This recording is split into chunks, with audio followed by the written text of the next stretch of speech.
All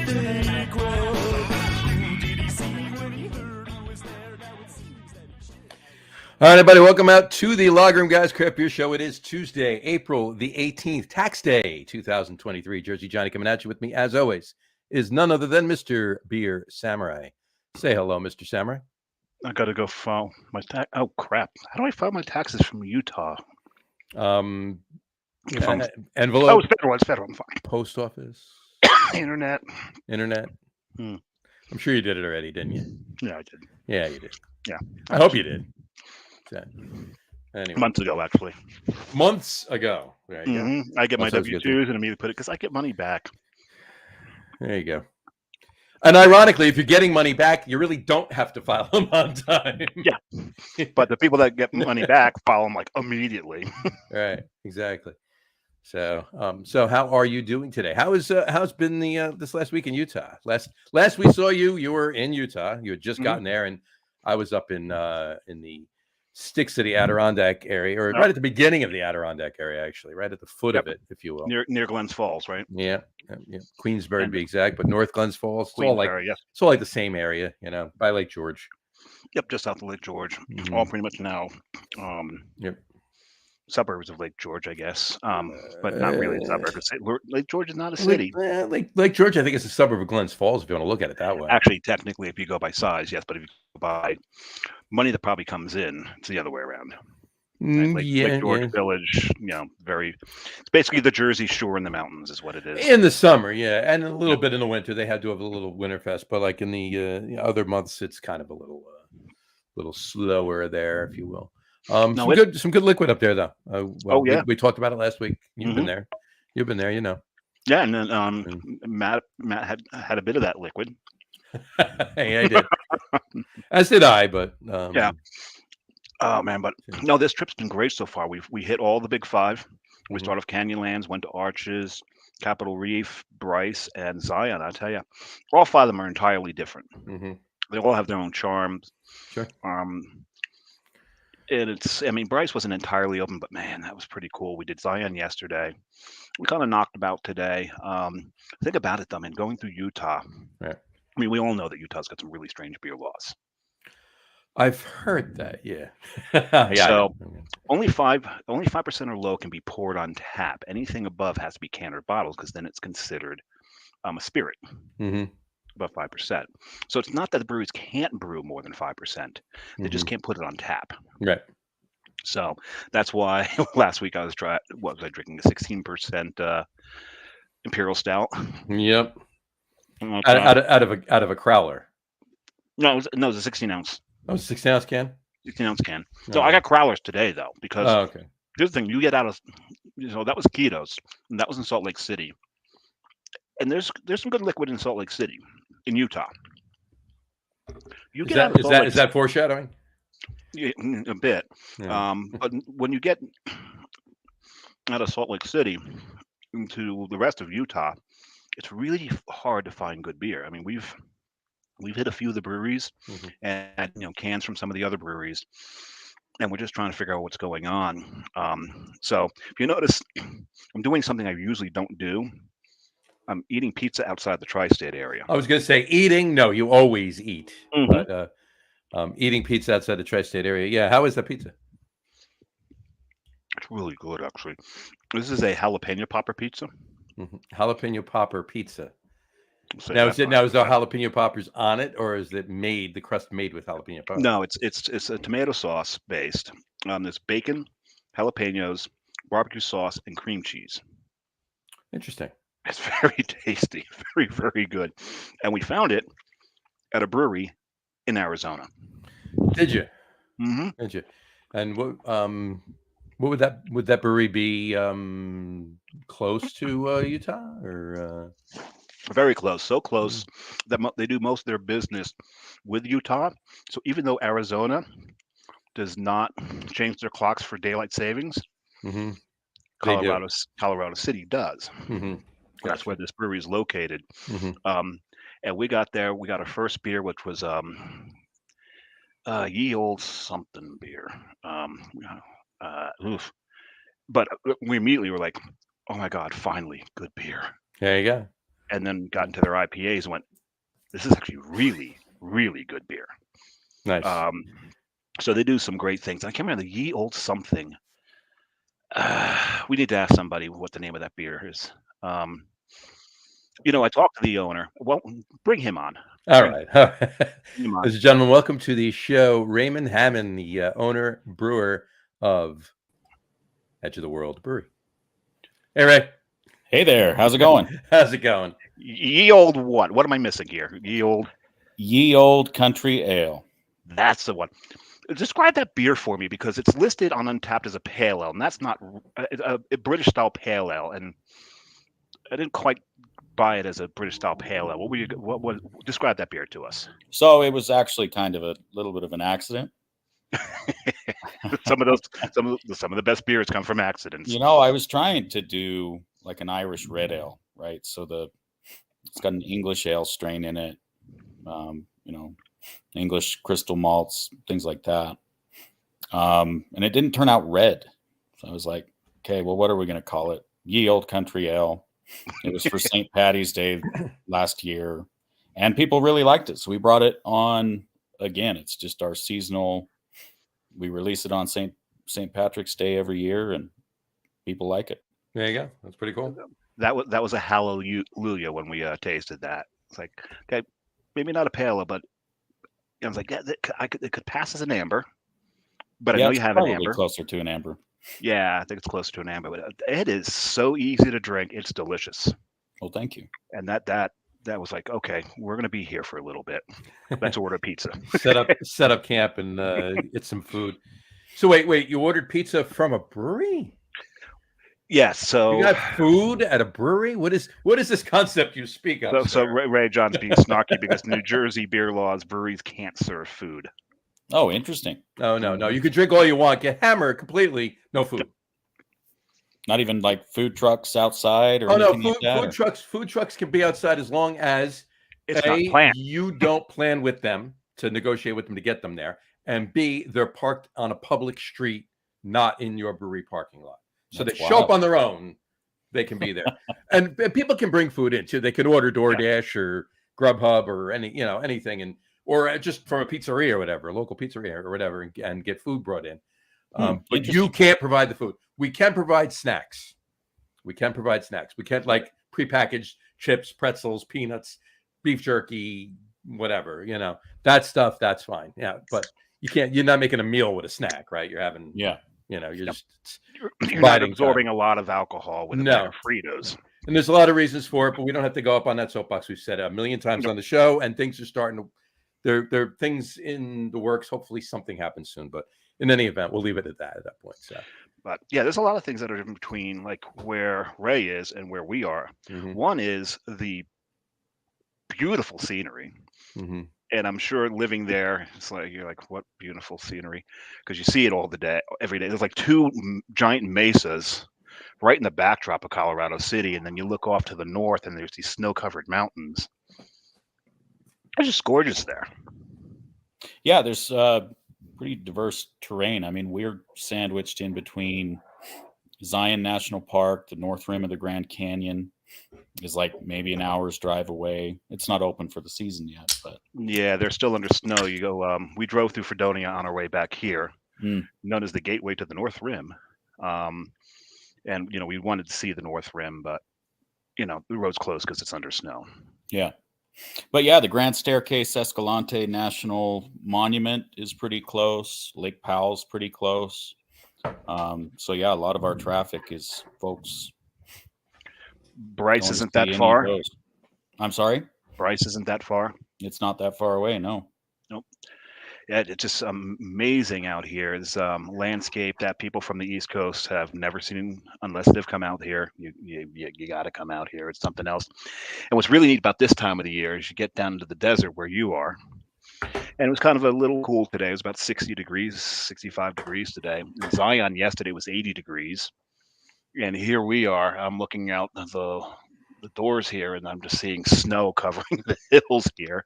We're at about 50 degrees right here. So it's if it's too cold for you, just drive 45 minutes, and it'll be nice and hot for you again. Yep, that's right. Say, if you don't like the weather, move. There you go.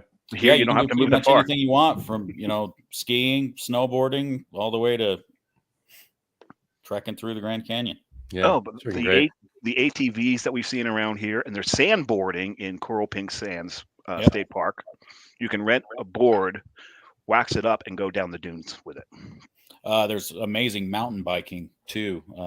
Gooseberry Mesa is maybe 10 miles away, so we had a lot of mountain bikers too. Oh, wow. And probably your normal cyclists coming in there in their unitard uniforms and their little painter cap thingies. And Yep, we love them. Some might be orange. that's it's a reference to one of our frequent guests who became an avid cyclist. Exactly. And the orange is the new black for him. So, in any event. So what? Before we continue, really quick, Samurai, what are you drinking? Oh, so while I was there, I mean, like I said, we fell in love with the beer. Mm-hmm. So much so, you know me. I like to buy shirts and glassware, but I'll only buy shirts and glassware if I really like the product. And Sure. Here we go. I'm already.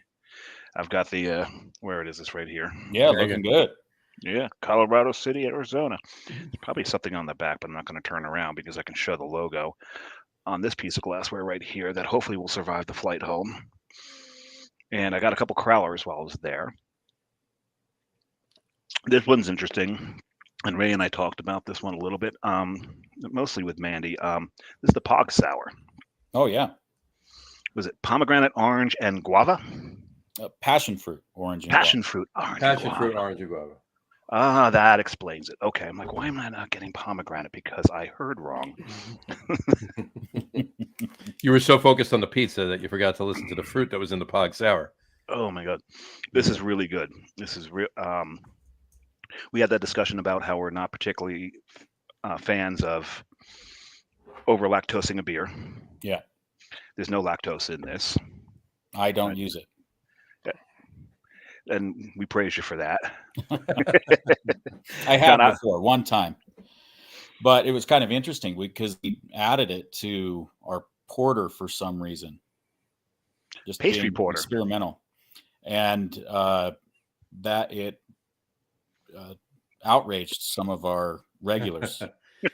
Was there any, did you have any other adjuncts in it, or was it just in like an Imperial Milk Porter or something like that? Yeah, we were just messing around and found out pretty quick that our locals were not happy. Don't appreciate us messing around with that recipe. There you go. They like it just how it is. They want it the way it is. And I agree with them. There you go. Those are good locals. Those are good locals. Yep. And this porter you said is back from your home brewing days, correct? Yeah, that recipe hasn't really changed a lot from our home brewing days, except for the hop that we use in it. We went from Cascade to Willamette. Okay. And then I guess we went from crisp to Simpson's malt. So, gotcha. Now you say we. Who's the other person in the we? So I have a couple of partners in the business. We would be my partner Nick and I. So we started. He actually got me into home brewing close to 15 years ago, just in his apartment on the stovetop. And back then there really wasn't a lot for craft beer. Even regionally, you couldn't really find it. And there weren't a lot of stores out here that even sold beer, period. Right? I think there was maybe one. No, you're not talking about home brewing supplies. You're just talking about craft beer, period. Yeah.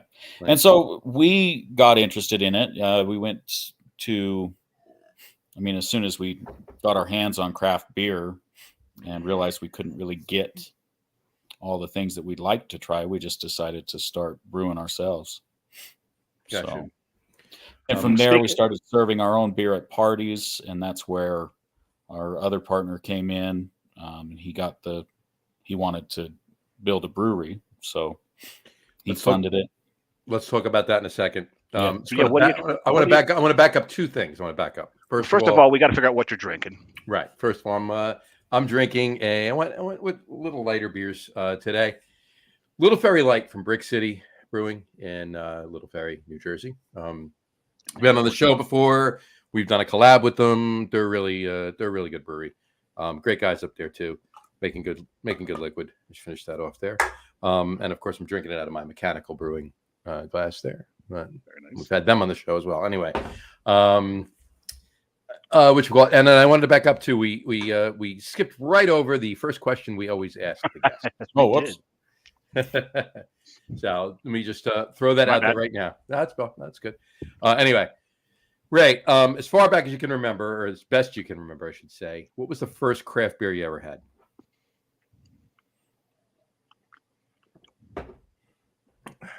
I think it was Devastator from, is it Wasatch Brewing Company in Salt Lake? Yeah, I think there was. I can never keep straight which is Wasatch and which is Squatters. Yeah, I think it was Wasatch. I think it is Wasatch. Yeah, it's like a double bock or something like that. That's a good beer to start with. Yeah, that's awesome. So awesome. All right, let's go back to where you were. Okay, so now you're home brewing. We're going back 15 years. You're home brewing, doing gallon batches or so on your stovetop. And who was it with you that you're doing the home brewing with? This is my partner, Nick. Nick. Okay, so you and Nick.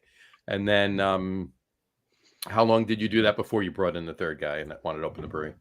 Oh, we'd probably been homebrew for about 2 years. And then from there, he decided he wanted to open a brewery. But there was a long period between then and actually opening because there wasn't really a lot by way of space, like available real estate, and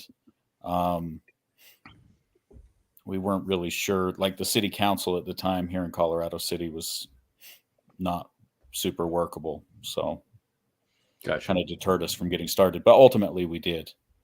Get it up and going. About how long ago was that? I was going to say. Oh man, there was probably 10 years. 10 years ago. Yeah.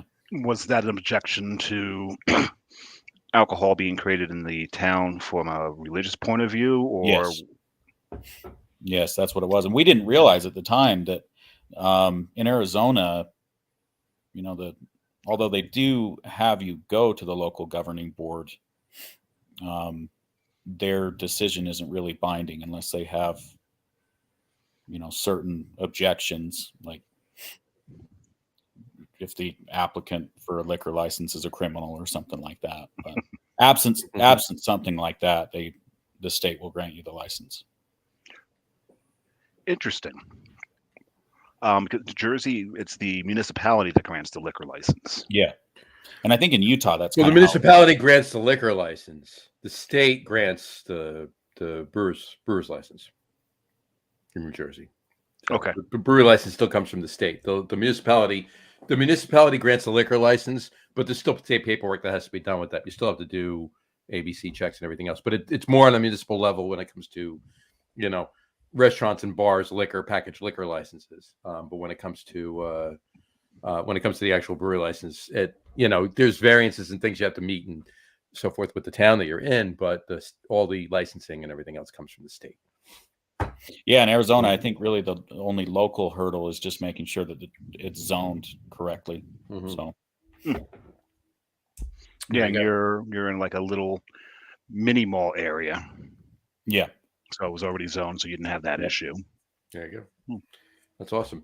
All right, so you physically opened Edge of the World 10 years ago, or you got started at? No, we actually, and it's kind of sad. Our 5th birthday just rolled right on past, and we didn't even do anything for it. We've been so busy. So you do it now. But yeah, 5 years as of I think March 31st. Really? Yep. So you're well, happy birthday. Yes, absolutely. And this last show that we did, I drank the 5th anniversary beer from Kitos.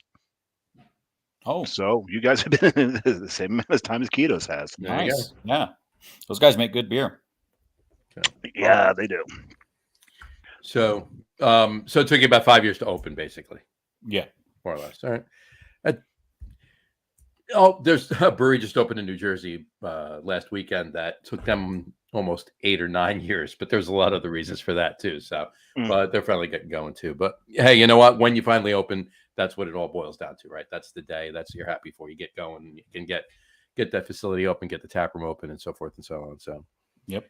that's what you got a key on. Cool. All right, I'm gonna let Dave. I'm sure you got 30,000 questions that you've been thinking about since you've been at the brewery. So, have at it. Well, and this is a lot of this interests John as well, because we talked about the size of your brewery. You said was 6 barrel. Yep. Correct. Tell us about the startup, how you got started, the difficulties, and also how did the community embrace you? Yeah. So when we started out, we were actually brewing in the tap room space on one of those Sabco Brew Magic systems. Roll it in, roll it out. Yep. Rolled it in, rolled it out.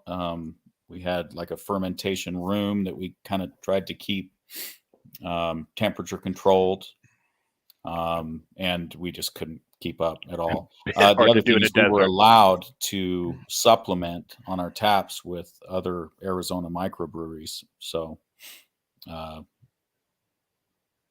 we started selling more of other people's beer than you did it your own. Yep. How big a system were you rolling in and out to brew on? Was it 20 gallons? Oh, that so was it. Half a barrel. Wow. Yeah.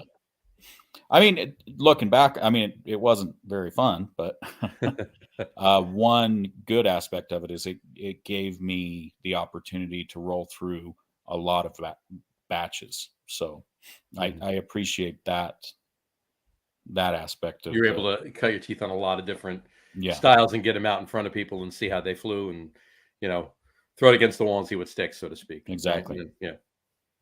And cool. then, 2020, we bought a new 6-barrel system. And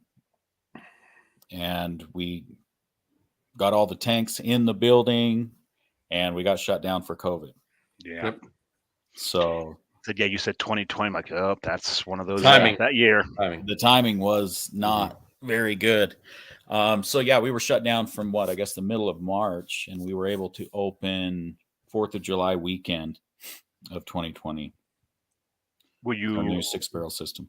Now you were able to open as far as pouring in the tap room or just selling beer out the door? So we were allowed to be open legally, I think maybe a month after that, with limited seating, but we had to put that whole system together. So it was kind of me just cobbling things together with no budget because we had no cash flow at the time. And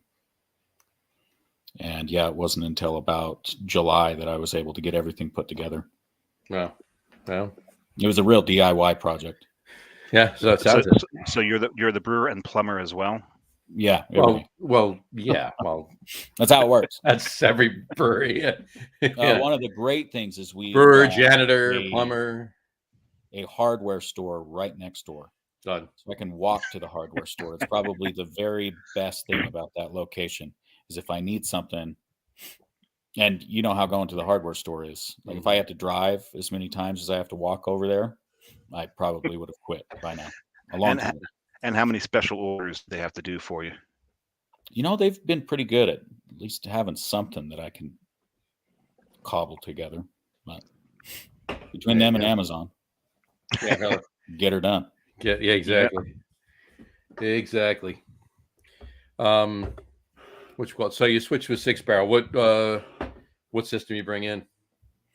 So the brew house itself was Colorado Brewing Systems, which is now it's gone out of business. It fell victim to COVID, unfortunately. And it's kind of an interesting system because it's brew in a basket. So you mash in the basket and then raise the basket, drain the grain bed, sparge. I kind of do a light sparge on mine. So your grain out is just lifting the basket out of the the wort. There you go. Yep, that's right. And then from there, we just run it into. So that's the other thing is it's a dual 3-barrel system. So it's got 2 3-barrel vessels, and I have 2 6-barrel fermenters and 2 3-barrel fermenters.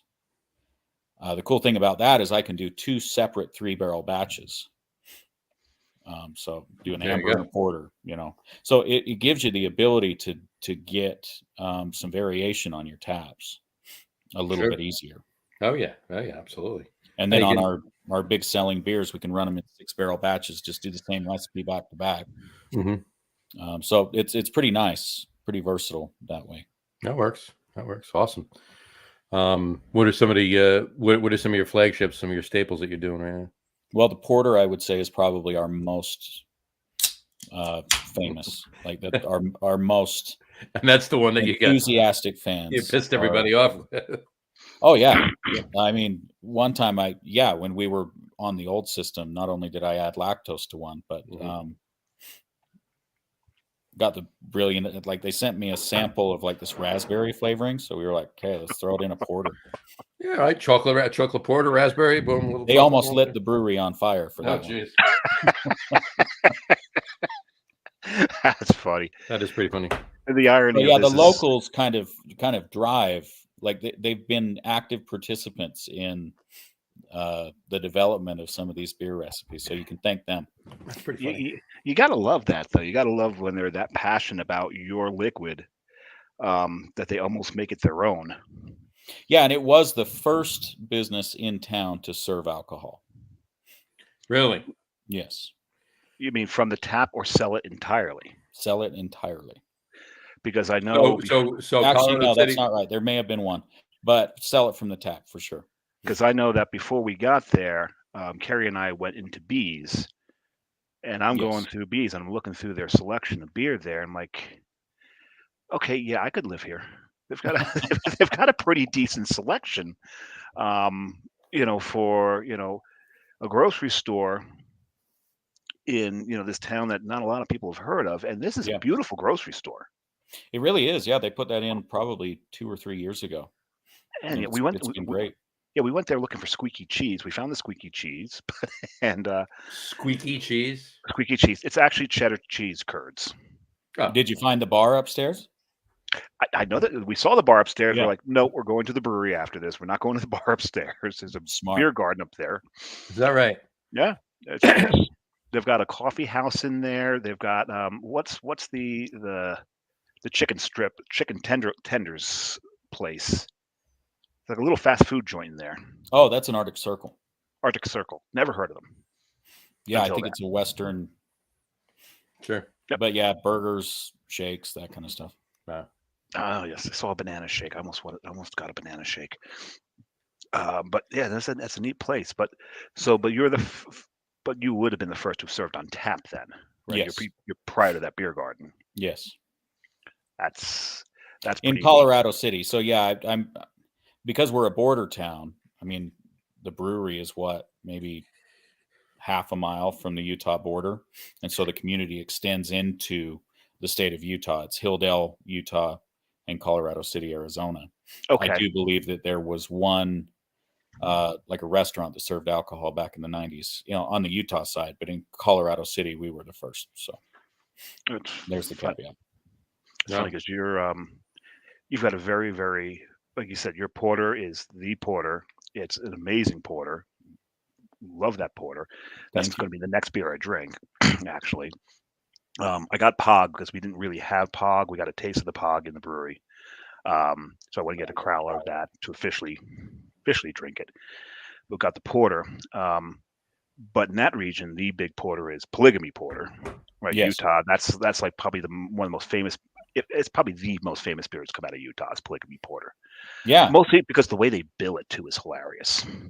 The write-up behind it. Yeah, they beat me to it by a lot.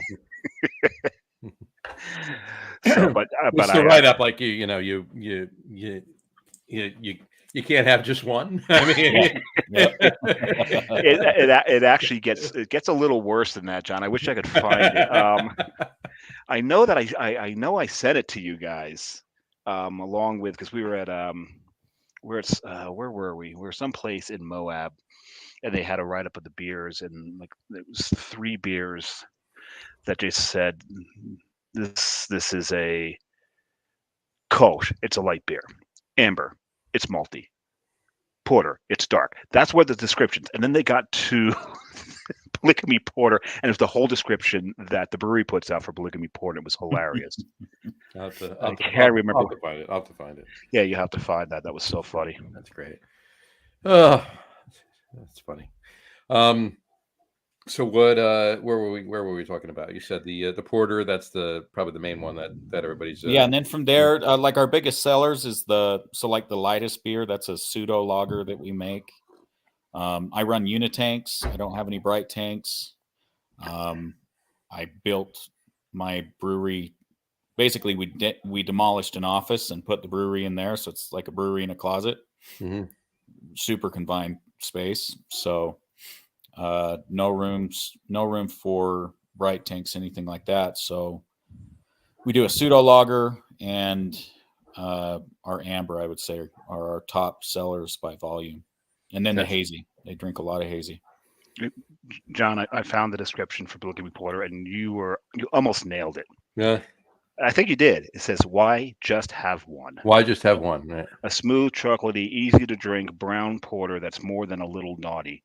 Take some home to the wives. It's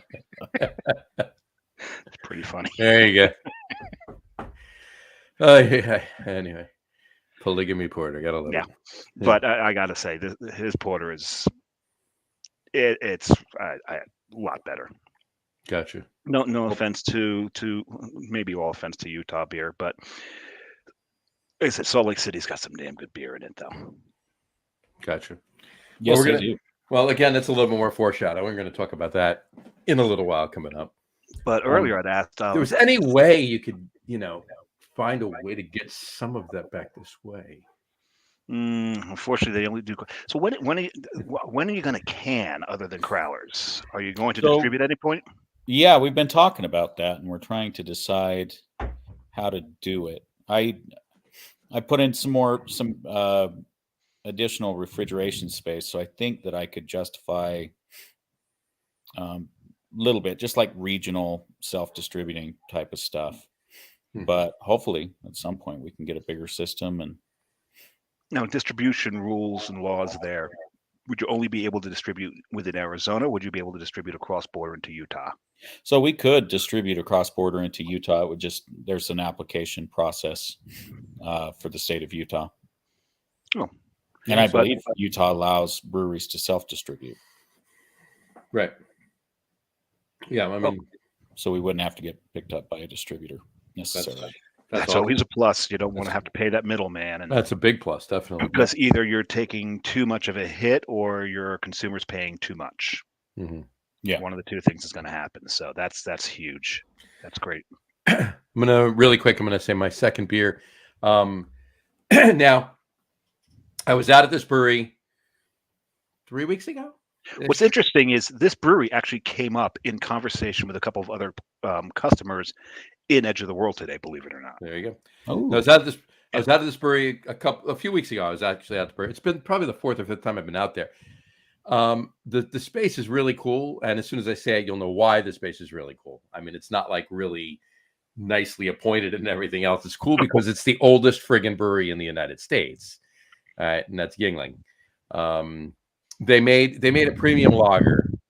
So I wound up, bringing a can back because I wanted to have it at some point on the show, and I figured since I'm going with lighter beers tonight, and two of them were 12-ounce cans, I'm like, screw it, I'll do it. I'll have it tonight. But is it the best Pilsner I've ever had? Certainly not. And I'm sure Dick Yuengling would probably say the same thing. But their malt bill is corn based, and that allows the Brewers Association to recognize them as a craft brewery. And they're the second, they're number 2 when it comes to distribution as far as craft breweries go. Number 1 being Boston. Number 1 being Boston Beer Company, right? Sam Adams. But yeah, there it is, the Yuengling premium beer. So like a throwback can kind of thing they did. Yeah, it almost looks like Schlitz, doesn't it? A little bit, right? Yeah, Schmitz. Yeah, snazzy. A little bit of a throwback kind of a thing. It's decent. I mean, it's almost like a cross between a golden ale and here I didn't put the thing up here. It's almost like a cross between a golden ale and a cream ale. Because you're getting a little bit of that corn in there, so it's gives way to a little bit of a cream ale kind of flavors. But it is light enough to be a Pilsner though, flavor wise.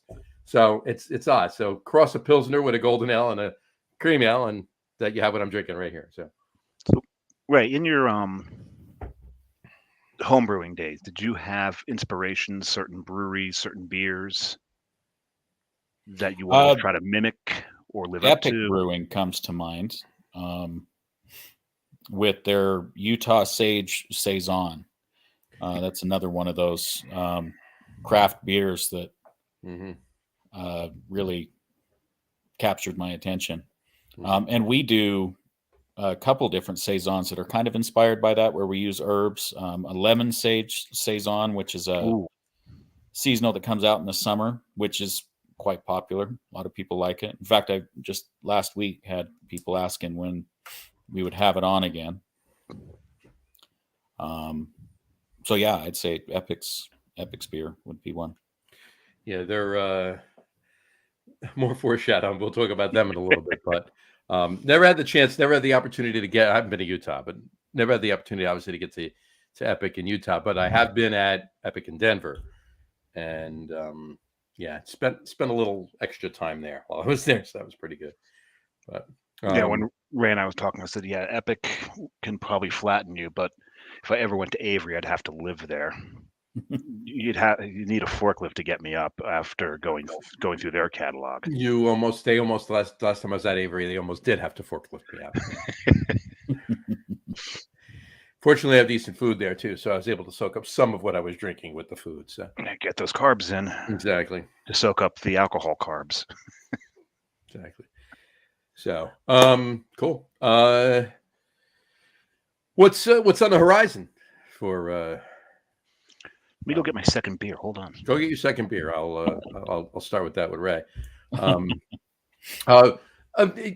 Short term, like event wise, what are you doing this year, kind of thing? What's beers you're releasing? Events might be you're attending, you're having at the brewery. Anything fit into that? Yeah, we've got a couple of things that we're working on with a few local businesses. We want to do like a little street fair with some of those businesses that are near the brewery.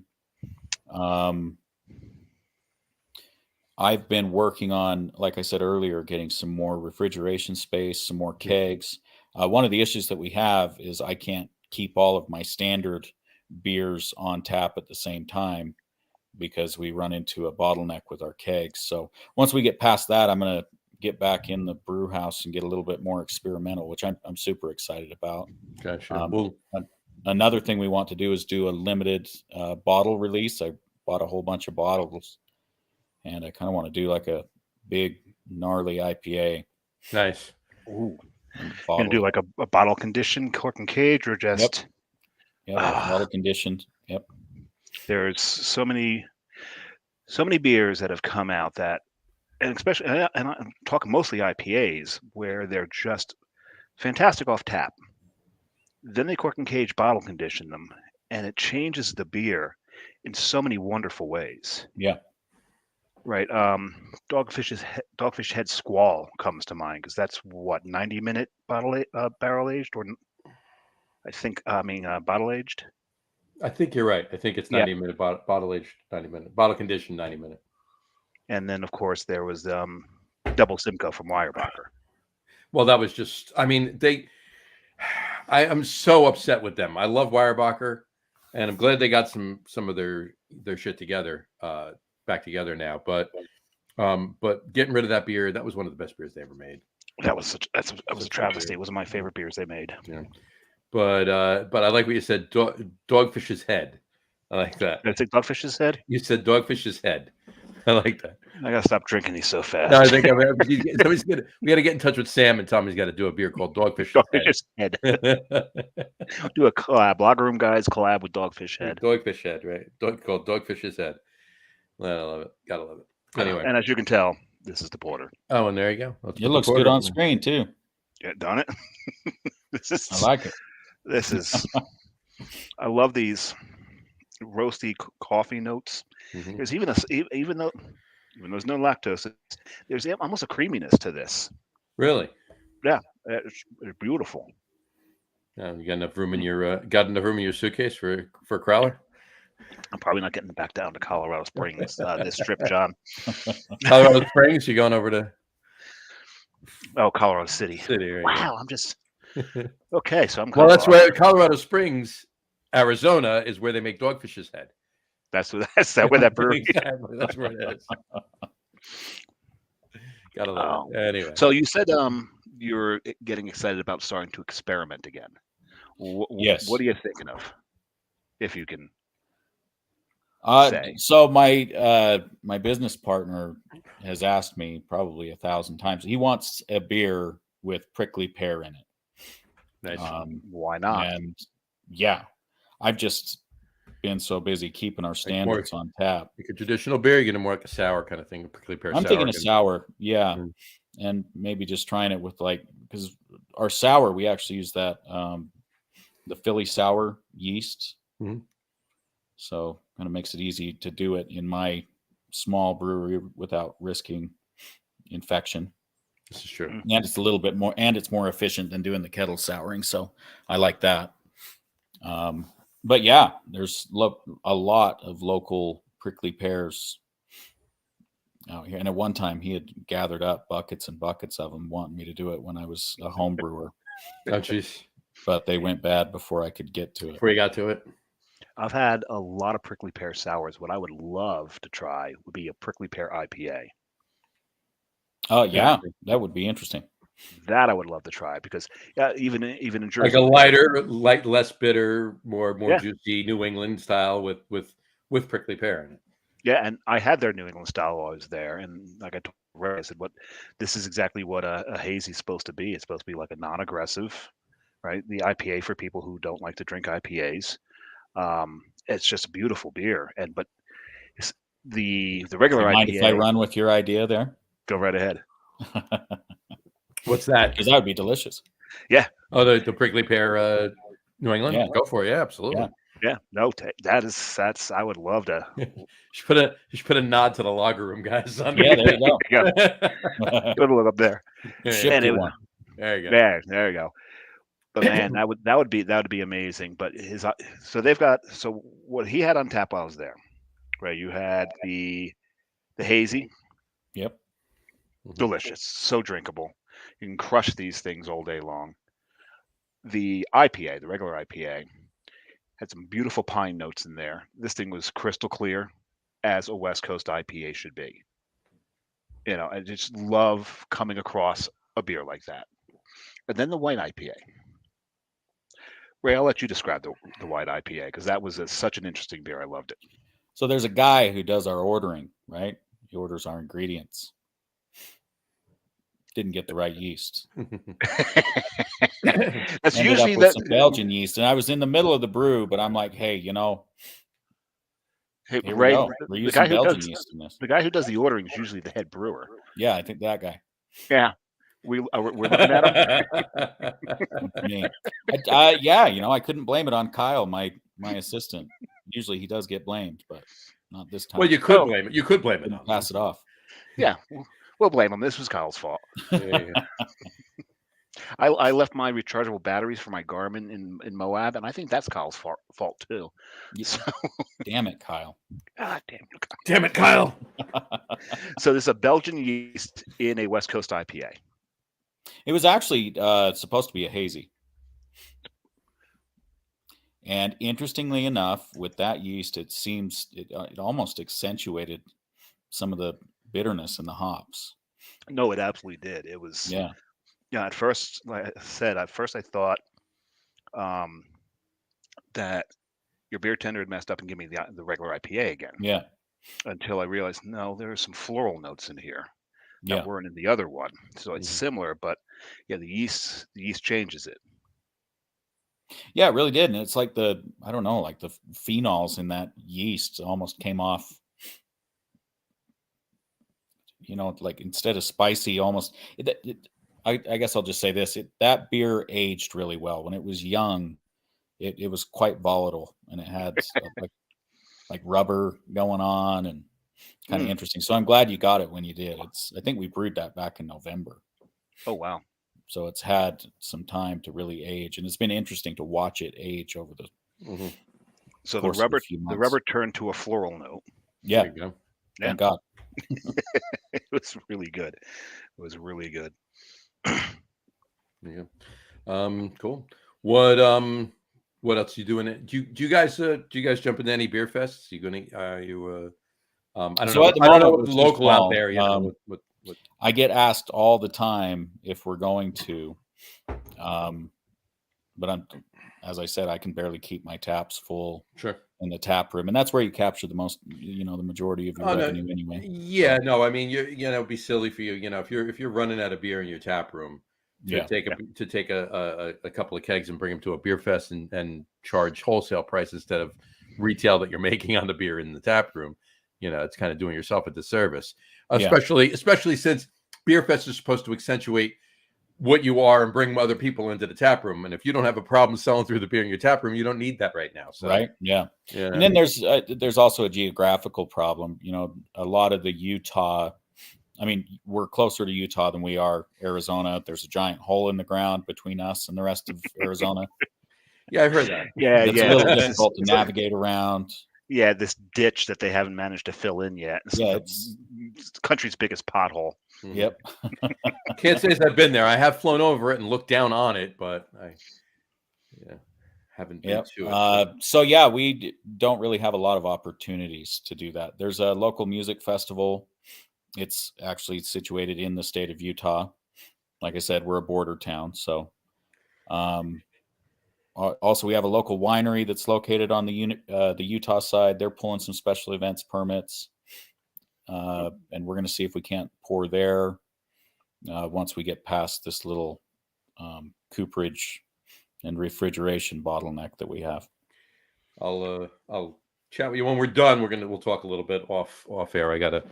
I'll talk to you about one thing you might work for you if cooperage wise. I have an idea for you. So there was I'll say one thing though. Yeah, they obviously have no problem pushing liquid through the tap room so Carrie and I were first a little terrified because when we first went into Arizona, the time changed back an hour because most of Arizona doesn't do daylight savings, right? And we're like, wait a second. We gave enough time to kill geocaching around Arizona a little bit and to get there for when the brewery opened at 11. Right now it's 10 o'clock. It was 11. Now it's 10. What? So, and then we pull into Colorado City and it was 11 o'clock again. Because Colorado City, they work on Utah time because most of their business is done there. So that was really neat. But by the time we got to the brewery, after finding our squeaky cheese at Bees, we get to the brewery. Is squeaky cheese something that you and Carrie call it, or is squeaky cheese a no? It's Colorado City or Utah? No, it's a Utah. I think it's a Utah thing. It's called squeaky cheese. Squeaky cheese. So I swear to God, like that's squeaky when you take a bite of it. I mean, I know what cheddar cheese curds are, but I've never heard it referred to as squeaky cheese. Can you see that? Squeaky cheese. Yeah, I believe you. Vinny's Farm squeaky cheese. It's right there. But we leave there. Like I said, we get to the brewery. There's already a couple there, a couple at the bar. That's already 2 beers in. And then while we're there, a whole bunch of people came in. Ray was in and out. Ray, did you ever get in contact with the cowboy who's looking for your spent grain?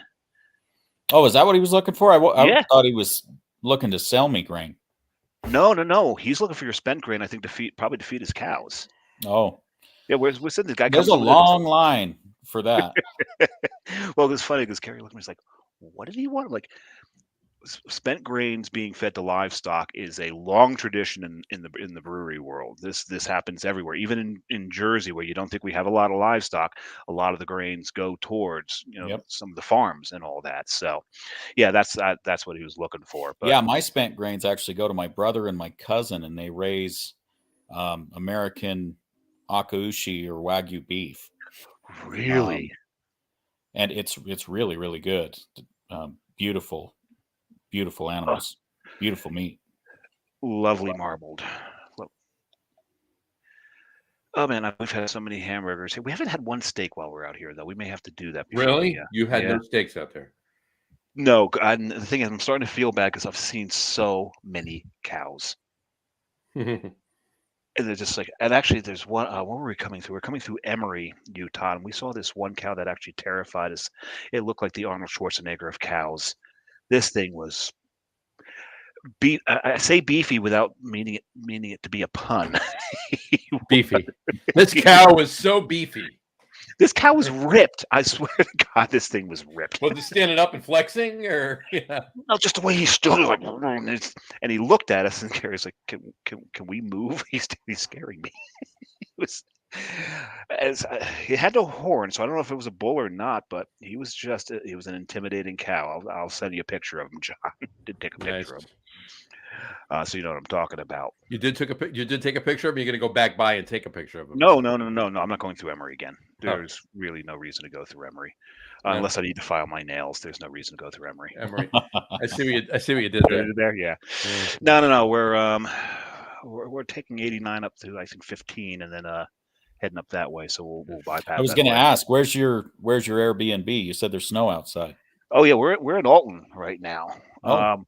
Alton's just north of Glendale, which is just north of what was Carmel Junction. Yep.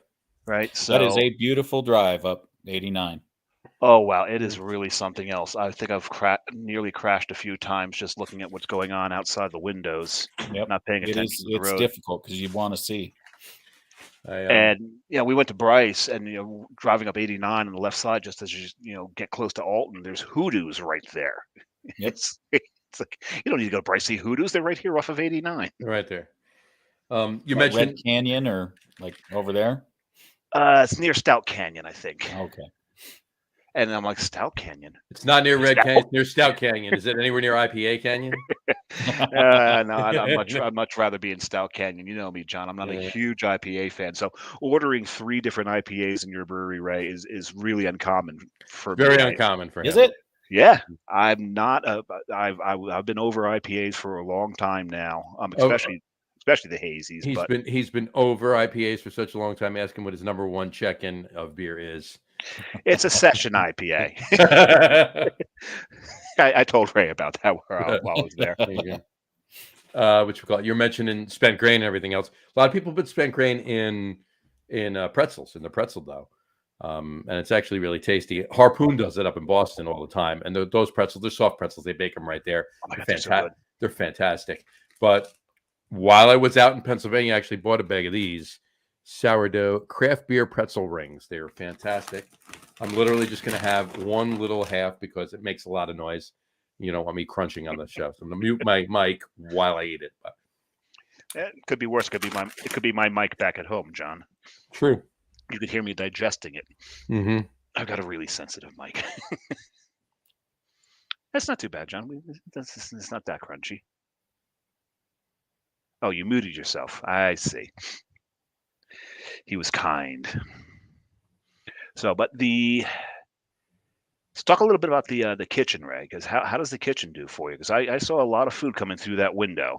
Mandy putting out a bunch of baskets of tater tots. Yep. I saw some nachos go out. I saw a whole bunch of pizzas. Man, this pizza's so good. Yours included, right? Well, thank you. Yeah, so we that's actually a separate company. Okay. And we inhabit the same building. So it's kind of an interesting, like I said, back in the beginning, there wasn't a lot of options for real estate. So obviously we wanted food.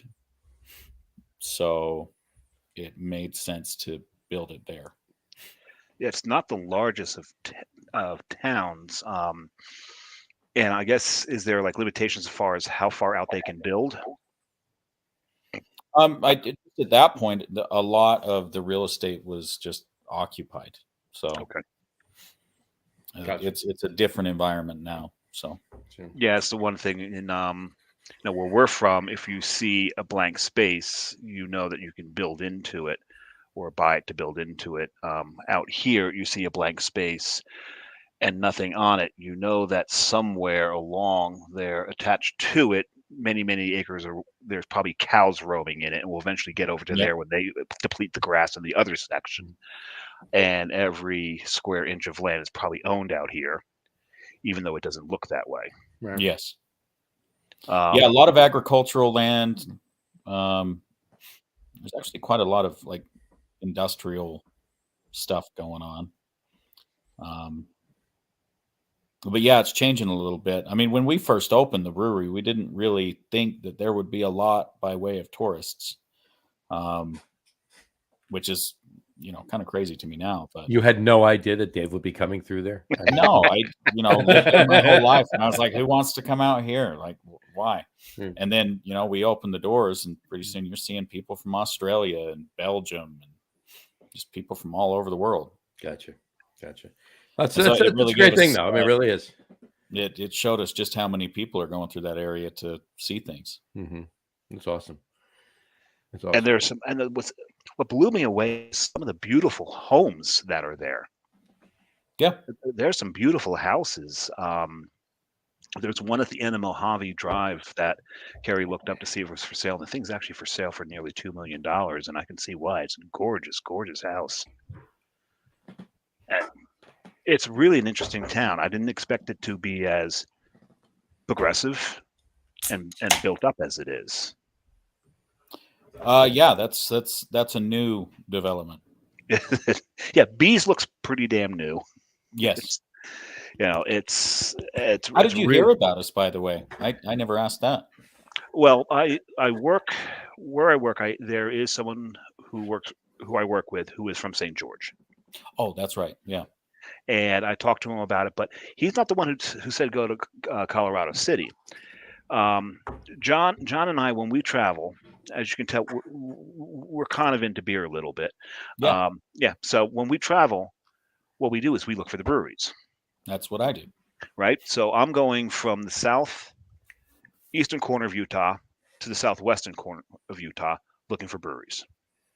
And I'm finding mostly a wasteland. Mm-hmm. I've also know that Carrie and I also avid geocachers. We don't have a geocache in Arizona yet. And Carrie's never drank at a brewery in Arizona, so she wanted to do that. I have. So I'm like, well, where can we dip into Arizona to do some geocaching and find a brewery? So first I look at Fredonia. Okay, there's geocaches there. And not a hell of a lot else. There's really not much going on in Fredonia. And then I went over and like, well, what if I go this way and go up to Hurricane and St. George and make the loop that way? And I come across Colorado City and like, Edge of the World Brewing.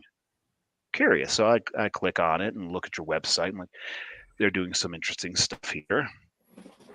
They're doing pizza. And John will tell you, we're from the tri-state area. The tri-state area, New York, Connecticut, New Jersey. We're all pizza snobs. We all think that nobody else in the world can make pizza the way that they can make it in our area. You even take South Jersey. South Jersey knows nothing about pizza. It's all North Jersey, New York City area, and Western Connecticut. That's the only place where there's good pizza. So I'm like, oh great, they make pizza.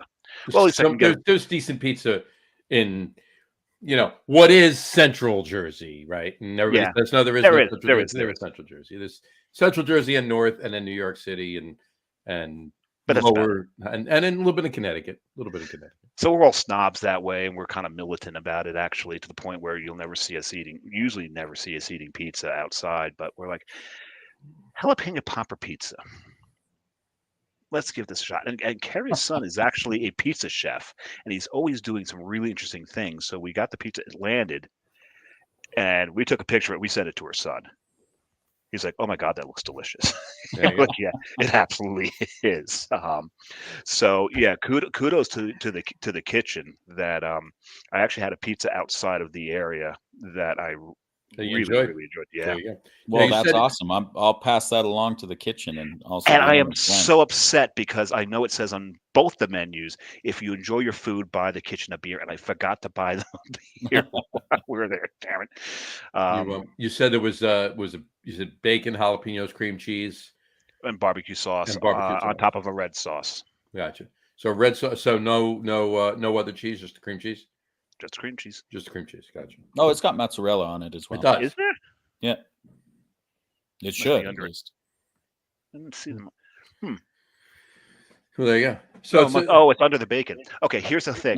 There is so much bacon on this pizza. Well, there you go. It's. I think they're losing money on the pizza unless bacon is really, really cheap out here. because there is so much bacon on this pizza. And the jalapenos are fresh. Nice. You got the little drops of cream cheese all over it. This it's a good pie. Nice. By the way, I opened my third beer. It's only a 12-ounce can. I'll just throw it up there really quick. I picked it up. I was out at the brewery the other day, hosting a trivia night. I do every couple months out there. River Horse Brewing out in Ewing. They did a couple German styles. So this is Otto. It's a German box style lager. So it's not bad. It's pretty tasty. Yeah. Probably not as tasty as my pizza. Probably not. And since I'm getting hungry, screw you. Anyway, because I mean, for you guys it's 6:00. For me, it's 10 after 8. So that is true. There you go. Cool. So we've been foreshadowing for most of this hour when we talk about breweries in Utah. So why don't we just get to it? What do you think? The top 3? The top 3 list tonight.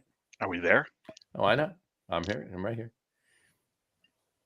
So tonight's top 3 list, and as we say, and we'll just let Ray in on it.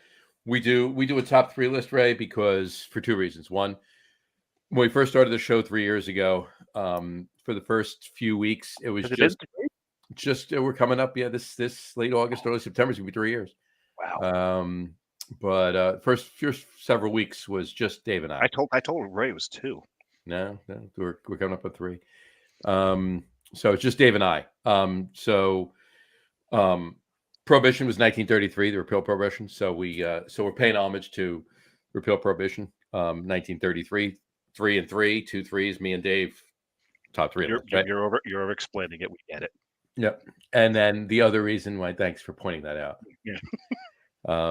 Make sure I knew what you were saying, right?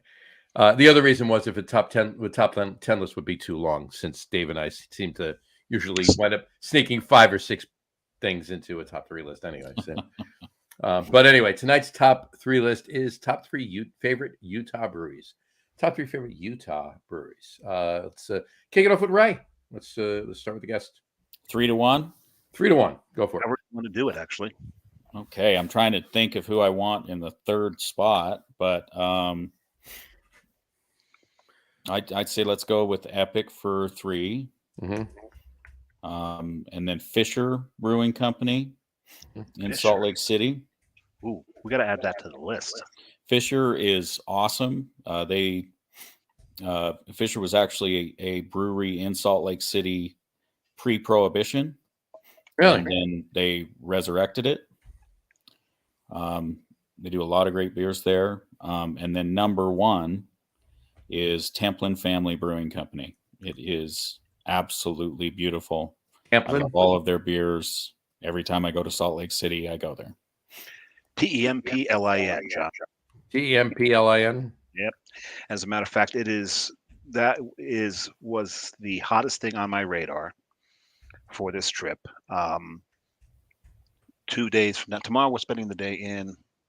Oh, we're getting UPS delivery. Like in a dirt. How did you order out there? I don't know what's going on here. Look, I didn't know they came out here. But we're doing state parks in St. George tomorrow. But the day after that, we get back up to Salt Lake because Friday we're flying out, and I like to be close to the airport the day before. So we'll get up there early enough that we'll check into the Airbnb, and then we are making a beeline to Templin. Gotcha. And that was always planned. And a beeline. And that was, the funny thing is, I don't know what he's doing. Why is he coming to our door? Is he coming to your door? Did you order something? The UPS driver's delivering something here. What did Kerry order? I don't know. What did you order? At any rate, but no, that was always the plan. And then then start talking to Ray, and he starts mentioning, Templin being so great. I'm like, okay, validated, awesome, done. There you go. Yeah, I hope I didn't set the expectation too high, but I think they will meet it. Like everything from their glassware to their beautiful, beautiful brewery back there, their can selections, their taps. So like their Keller beer, absolutely beautiful. And You're talking our language. I think they got a Dave, if it's they got a canned while medal. they're out there. Oh, you want some stuff if they've got it in there?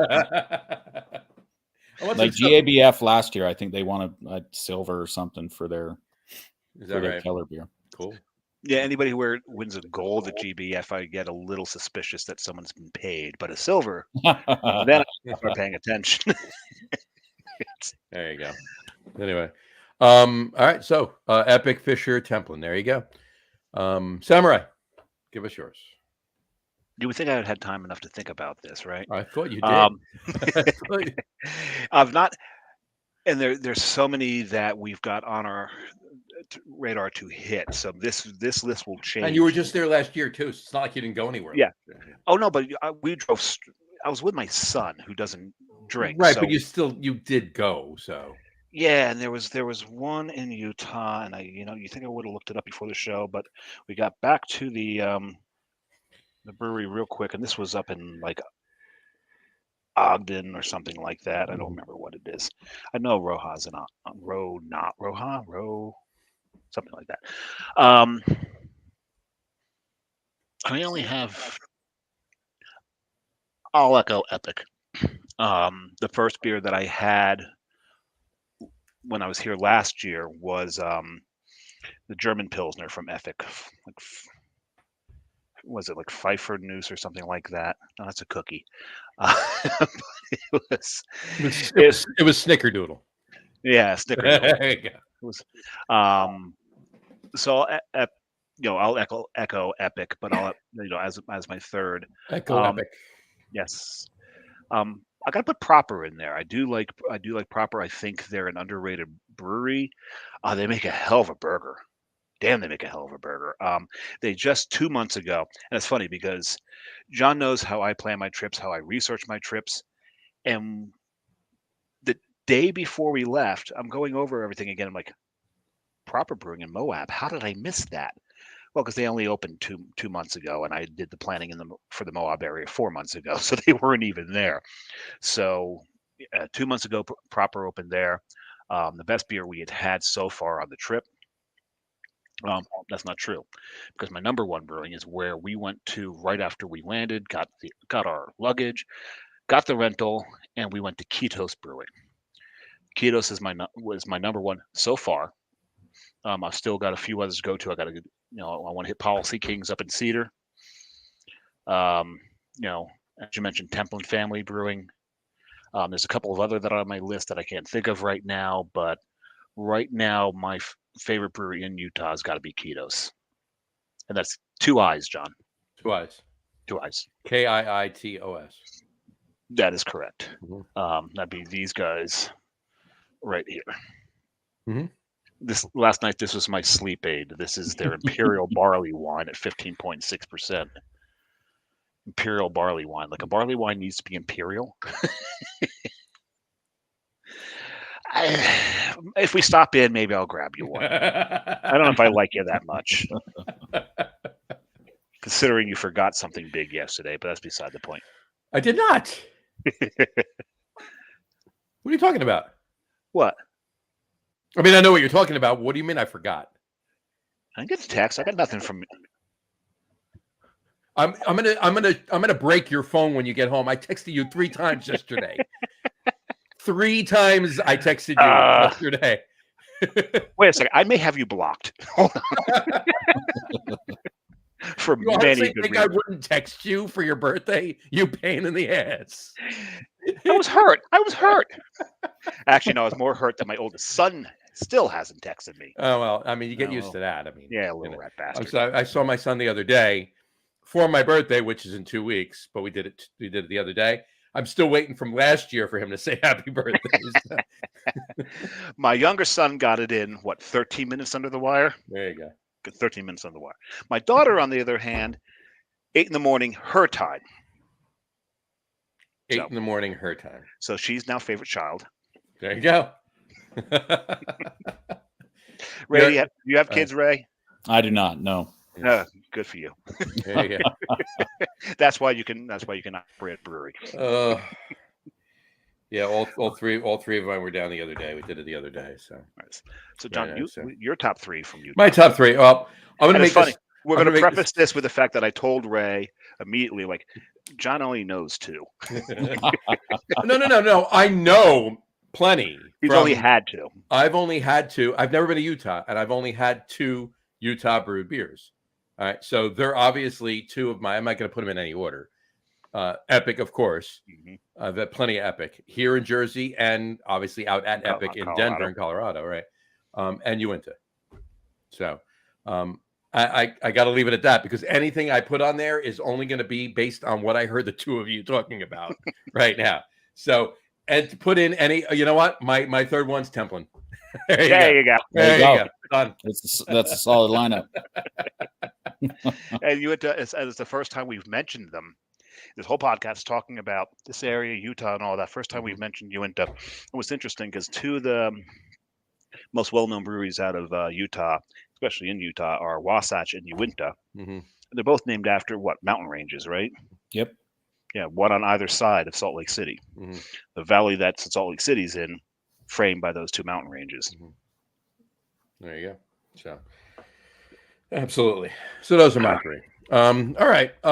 Let's back up a couple things. Top of the show, we blew right past it. Dave. Oh yeah, we did blow right past the fact that, John, I've got a question for you. Actually, no, I'm going to ask Ray this question. Yes, Greg. Ray, have you ever heard of velociraptors? Oh yeah. Oh, my job's done then, because today is Velociraptor Awareness Day. Happy Velociraptor Awareness Day. Awesome. There you go. See, he's aware of them. Make sure that people are aware of velociraptors. That's what today's about. And what's I'm interesting glad is found that out before the end of the day.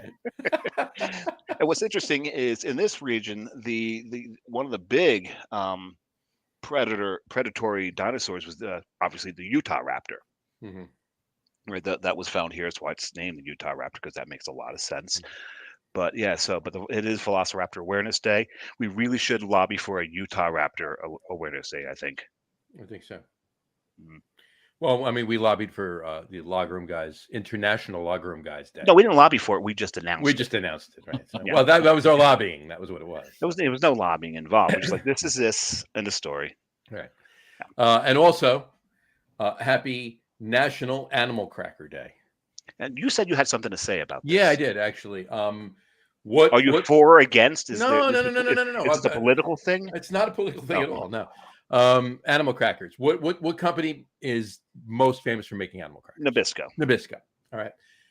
Until they closed the facility a few years ago, where did most, not all, the majority of the world's animal crackers come from? New Jersey. Fair Lawn, to be exact. Fair Lawn, yeah. Fair Lawn. Right on Route 7. Right on Route 4. 4. 7 is Bevel Turnpike. 4 is up in Bergen County. Right. It's 208. Actually, it's 208. Actually, it's because it's 4 and it's 208. Yeah. 7 turns into 208. 4 turns into 208. But Nabisco's still in New Jersey, but it's down in Hanover now. Yes, yeah, but they never made animal crackers there. Now all the animal crackers are getting made in Mexico, to be honest with you.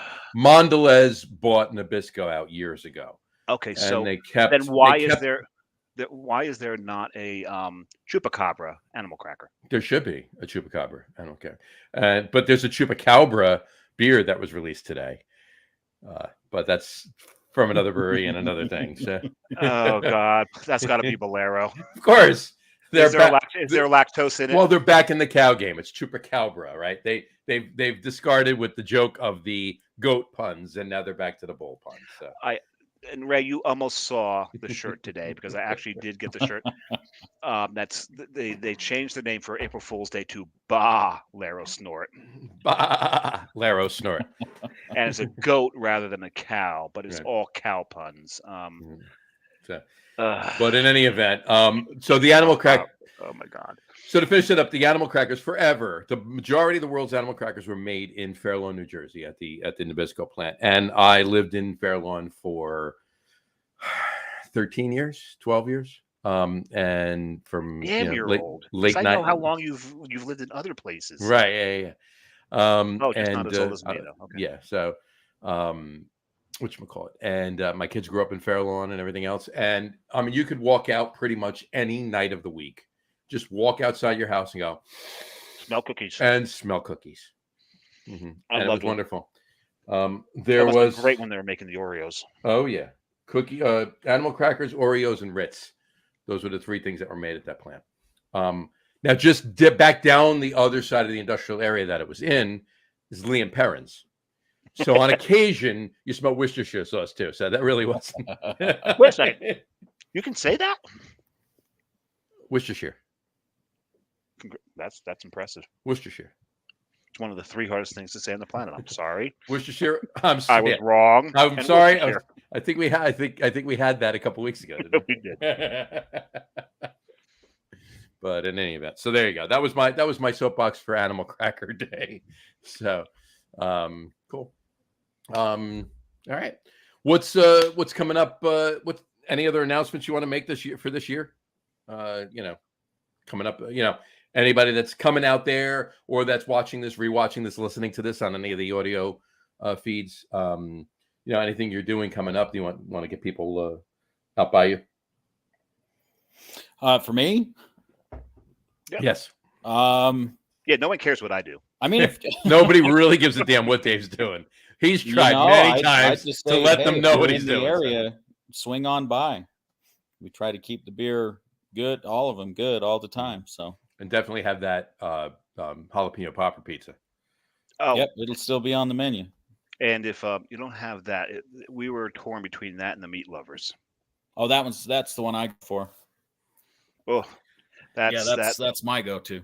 That's your go-to. I looked at that and the thing is wow, that's a high caloric intake right there. So we ordered the jalapeno popper pizza with all that bacon on it, which was probably just half a calorie less than the meat lover. I was going to say between that and the cream cheese on it, you might as well just get one of each. Now you got leftovers. Well, we were thinking about doing a half and half on that, but we don't know if we could do that with the specialties or not. But man, it was good. It was good either way. So. Cool. All right. Dave, you have any other anything? The only thing I can say, if you've not been out to southern Utah, the hell are you waiting for? Man, it's gorgeous. There are so many things to see out here. The animals we've seen out here. Mm-hmm. Okay, now I know in Ray's world and all the people out here is like, oh my God, we saw bighorn sheep, and like, yeah, we can't get them out of the damn road. Get them to move. And all the things we see that you guys see on a regular basis, probably nothing. Like, nearly ran over a prairie dog. Whereas, people from our area are like, oh my God, a prairie dog. And you're like, yeah, those things are nuisances. They're like squirrels to us. They have no idea which direction they want to go on the road. So you wind up hitting the things. It's just, but yeah, you come out. But the cool thing we did see was got to see California condors nesting in Zion. So I think even to the people out here, that's got to be something pretty damn cool. It is cool. Yeah.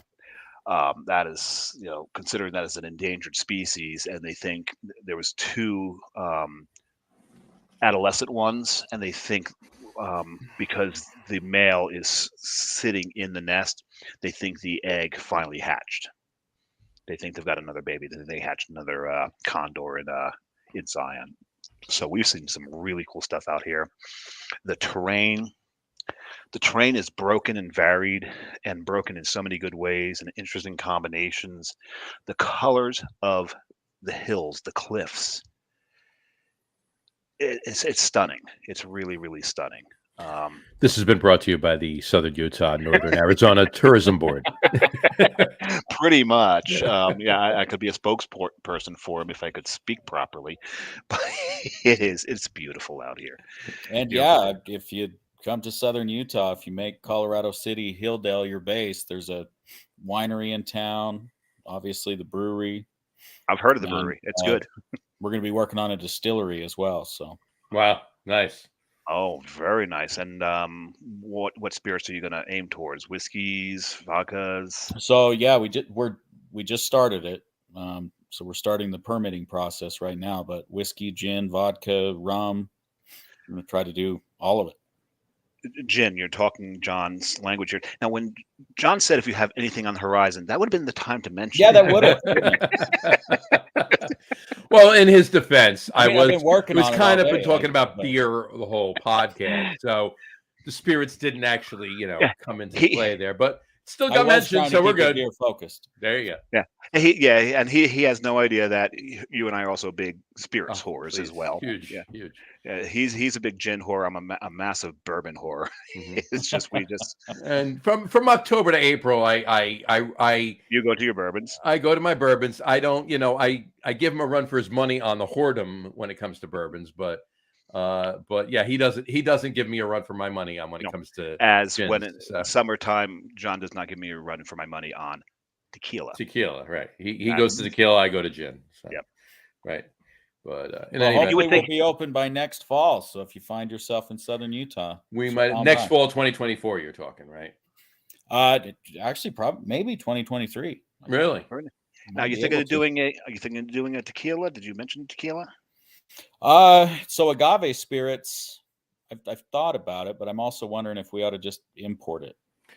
Well, you know what? I mean, if you make if you want to import it, you import it. If you want to make a tequila or a mezcal. But if you make Actually, it would have to be mezcal because you can't do tequila outside of that state of Mexico. Right.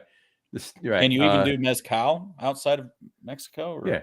Anything that's an agave spirit is a mezcal, regardless of where it is. Or what about Tony's favorite? Sotol. Oh, Sotol. You could do Sotol. You could do Sotol.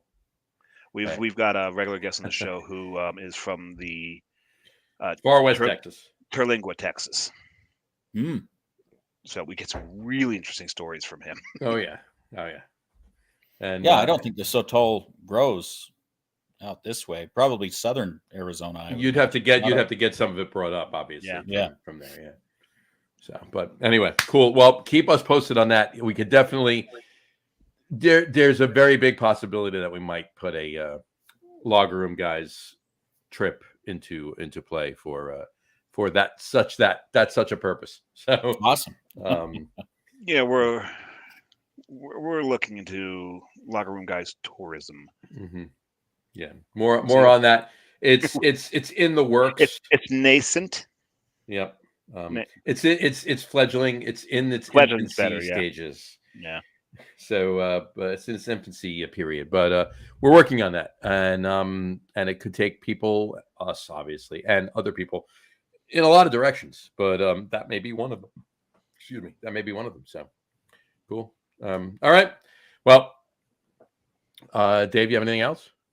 No, I just made sure to follow Edge of the World Brewing for when that Prickly Pear IPA comes out. Absolutely. Oh yeah, follow us on Instagram and Facebook. We'll be posting it there. Throw it out there. There we go. All right, we'll put up all the links on the Facebook page as well. So awesome. Check that out. Thank you so much. Absolutely, definitely. It's been a pleasure. I want to thank you for coming on the show. Don't go anywhere. When we sign off, don't sign off. Hang out. We're going to talk for a couple minutes. Oh yeah. But on that note, we will wrap the show up for today. We want to thank everybody for watching. And for those of you just listening to the audio podcast, thanks for listening. Don't forget to visit our website, www.lagerroom.com. That's LAGERROOM.com. And please remember, like us and follow us on all of our social media, Facebook, Twitter, Instagram, and of course our YouTube channel. All of them are at The Lager Room. Remember, we go live with a video podcast on both Facebook and YouTube every Tuesday night around 6:30 p.m. Eastern time. And for those of you who just want to... Mountain. Right, exactly. And for those of you who just want to listen to the audio podcast, you can do so on Apple Podcasts, Spotify, TuneIn, Stitcher, Google Podcasts, Amazon Music Podcast, and iHeartRadio as well. And if you haven't done so already, please subscribe to one or more of those feeds and you will never miss a show. Again, thanks for following along with us. Have a great rest of your week. Have a wonderful weekend. Ray, again, thank you so much for coming on the show. Really appreciate it. Such short notice, too. On such short notice. It was awesome. I really appreciate it. And drink a lot of beer, but drink responsibly. And we will talk to you soon, folks. Take care. Cheers. Drink this stuff. Mm-hmm.